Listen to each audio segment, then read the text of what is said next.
Hey guys, it's Trevor. If you guys don't know me, I'm one of the teachers in Park City Capital Kids. I miss seeing you guys. It's been a couple months since we've last been up in Park City, and it's been tough for all of us. And getting to go up there every Saturday and getting to see all the amazing kids was always a highlight of my week. So I'm sad that's not happening now, but thought I'd join you guys today and read you actually one of my favorite Christmas books growing up. Kristen asked me to read this book and sent it to me without even knowing what book it was. Turns out it's a book I actually grew up reading all the time with my parents. So really special book. It's called The Tale of Three Trees. It's retold by Angela Hunt, but it's an old tale. So I'm going to read it for you guys today. The Tale of the Three Trees.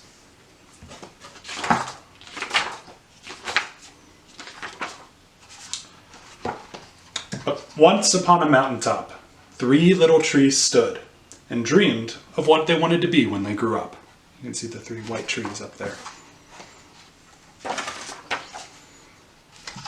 The first little tree looked up at the stars twinkling like diamonds above him. "I want to hold treasure," he said. "I want to be covered with gold and filled with precious stones. I would be the most beautiful treasure chest in the whole world."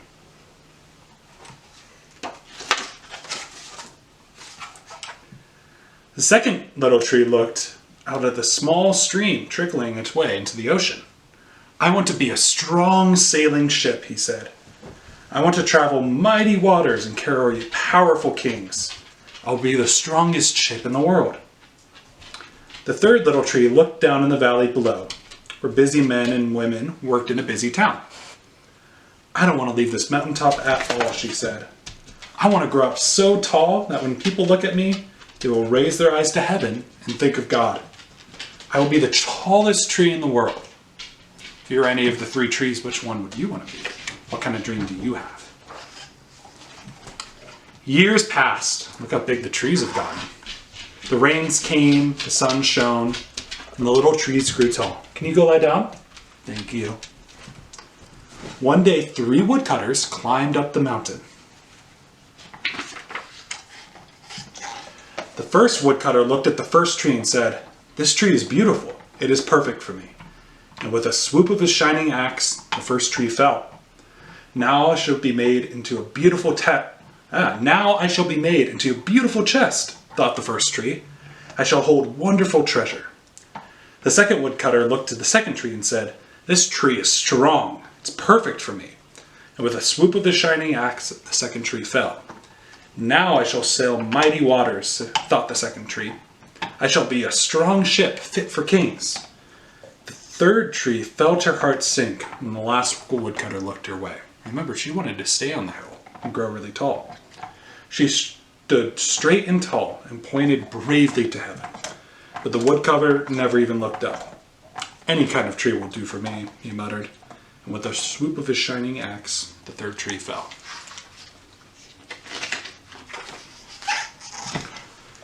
The first tree rejoiced when the woodcutter brought him to a carpentry shop. But the busy carpenter wasn't thinking about treasure chests. Instead, his work-worn hands fashioned the tree into a feed box for animals.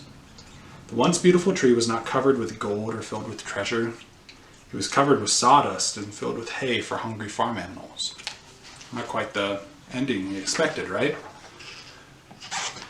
The second tree smiled when the woodcutter took him to a shipyard. But no mighty sailing ships are being made that day. Instead, the once strong tree was hammered and sawed into a simple fishing boat.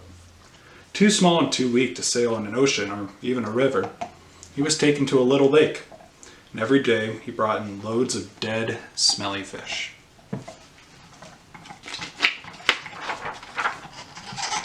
The third tree was confused when the woodcutter cut her into strong beams and left her in the lumber yard.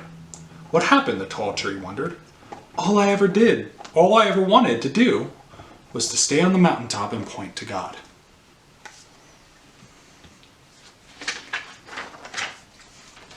Many days and nights passed. The three trees nearly forgot their dreams. But one night, golden starlight poured over the first tree as a young woman placed her newborn baby into the feed box. "I wish I could make a cradle for him," her husband whispered. The mother squeezed his hand and smiled at the starlight shone on the smooth, sturdy wood. This manger is beautiful, she said. And suddenly, the first tree knew he was holding the greatest treasure in the world. Do you guys have any guess of who that baby is? Or maybe who the parents are?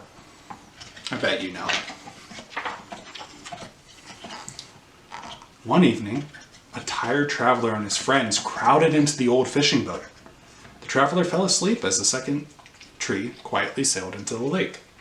But soon a thundering storm and thrashing waves arose. The little tree shuddered. He knew he did not have the strength to carry so many passengers safely through all the wind and rain. But the tired man awakened, stood up, stretched out his hand, and said, "Peace." The storm stopped as quickly as it had begun.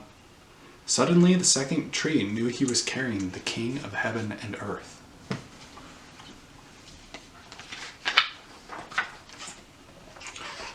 And on a Friday morning, the third tree was startled when her beams were yanked from the forgotten woodpile. She flinched as she was carried through an angry, jeering crowd. She shuddered when soldiers nailed a man's hands to her. She felt ugly, and harsh, and cruel. But on Sunday morning, when the sun rose and the earth trembled with joy beneath her, the third tree knew that God's love had changed everything. It had made the first tree beautiful, and it had made the second tree strong. And every time people thought of the third tree, they would think of God.